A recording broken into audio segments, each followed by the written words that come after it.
Isaiah 14, now you're nothing. But not so with Jacob. God will have compassion on Jacob. Once again, he'll choose Israel. He will establish them in their own country. Outsiders will be attracted and throw their lot in with Jacob. The nations among whom they lived will actually escort them back home, and then Israel will pay them back by making slaves of them, men and women alike, possessing them as slaves in God's country, capturing those who had captured them, ruling over those who had abused them. When God has given you time to recover from the abuse and trouble and harsh servitude that you had to endure, you can amuse yourselves by taking up this satire, a taunt against the king of Babylon. Can you believe it? The tyrant is gone. The tyranny is over. God has broken the rule of the wicked, the power of the bully rulers that crushed many people. A relentless reign of cruel outrage established a violent rule of anger, rife with torture and persecution. And now it's over. The whole earth quietly at rest. Burst into song. Make the rafters sing. Ponderosa pine trees are happy. Giant Lebanon cedars are relieved, saying, since you have been cut down, there's no one around to cut us down. And the underworld dead are all excited, preparing to welcome you when you come home. Getting ready to greet you are the ghostly dead, all the famous names of earth. All the buried kings of the nations will stand up on their thrones with well-prepared speeches, royal invitations to death.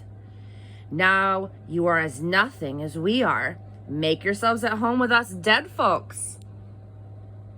This is where your pomp and fine music led you, Babylon, to your underworld private chambers, a king-size mattress of maggots for repose, and a quilt of crawling worms for warmth. What a come down this is, O Babylon. Day star, son of dawn. Flat on your face in the underworld mud, you famous for flattering nations. You said to yourself, I'll climb to heaven. I'll set my throne over the stars of God. I'll run the assembly of angels that meets on sacred Mount Zaphon. I'll climb to the top of the clouds. I'll take over as king of the universe. But you didn't make it, did you? Instead of climbing up, you came down. Down with the underground dead. Down to the abyss of the pit. People will stare and muse. Can this be the one who terrorized Earth and its kingdoms? Turned Earth to a moonscape? Wasted its cities? Shut up his prisoners to a living death?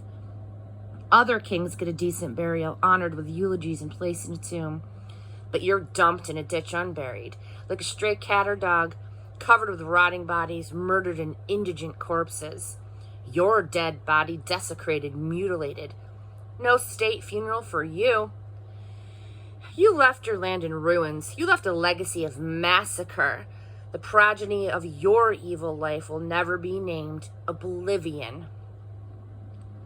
Get a place ready to slaughter the sons of the wicked and wipe out their father's line. Unthinkable that they should own a square foot of land or desecrate the face of the world with their cities. I will confront them, decree of God of the angel armies, and strip Babylon of name and survivors, children and grandchildren, God's decree. I'll make it a worthless swamp and give it as a prize to the hedgehog, and then I'll bulldoze it out of existence. Decree of God of the angel armies.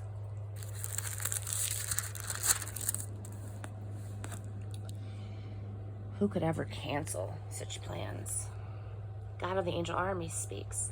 Exactly as I planned, it will happen. Following my blueprints, it will take shape. I will shatter the Assyrian who trespasses my land and stomp him into the dirt on my mountains. I will ban his taking and making of slaves and lift the weight of oppression from all shoulders. This is the plan for the whole earth, and this is the hand that will do it, reaching into every nation. God of the angel armies has planned it. Who could ever cancel such plans? His is the hand that's reached out. Who could brush it aside? In the year that King Ahaz died, this message came. Hold it, Philistines. It's too soon to celebrate the defeat of your cruel oppressor.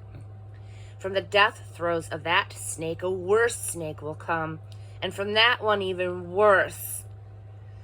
The poor won't have to worry. The needy will escape the terror. But you Philistines will be plunged into famine, and those who don't starve, God will kill. Wail and howl, proud city. Fall prostrate in fear, Philistia.